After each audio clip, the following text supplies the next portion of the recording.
Praise the lord. Welcome to the channel. ఆయన Jesus దేవుని మహాకృపను బట్టి అందరూ క్షేమంగా ఉన్నారని ఆశిస్తూ ఉన్నాను. ఈ దినం దేవుని వాక్యం ఆదికాండం 37వ అధ్యాయం 27వ వచనం. ఈ ఇజ్మాయేలీయులకు వాణ్ణి అమ్మివేయదము రండి, వాడు మన సహోదరుడు, మన రక్త సంబంధి కదా, వానికి హాని ఏమీ చేయరాదని తన సహోదరులతో చెప్పెను. అందుకు అతని సహోదరులు సమ్మతించిరి.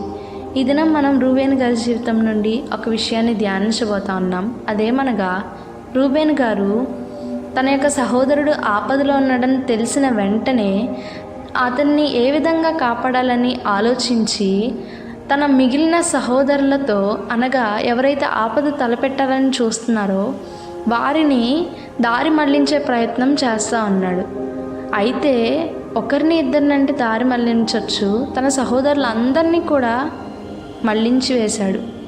అయితే ఇక్కడ మనం చూస్తే రూబేన్ గారికి యోసేపు మీద ప్రేమ లేక అలా చేయలేదు. ప్రేమతోనే ఏ విధంగా తనని కాపాడుకోవచ్చు అని ఆలోచించాడు.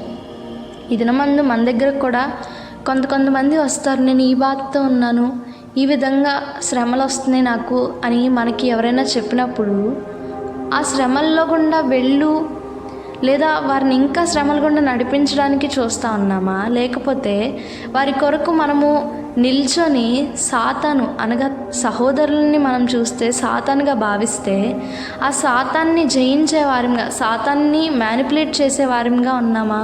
అది కేవలం ప్రార్థన వల్ల మాత్రమే సాధ్యము.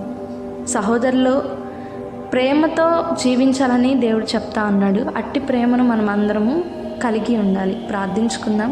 మమ్మల్ని మికిలిగా ప్రేమించిన మా ప్రియ పరలోకపు తండ్రి, దేవ, ఈ దినమందు ప్రభా నాయన, ఎవరెవరైతే ప్రభా నాయన ప్రార్థన అవసరతలు కోరి ఉన్నారో ప్రభా, వారి కొరకు మేము నిలబడే గొప్ప భాగ్యం మాకు అనుగ్రహించండి.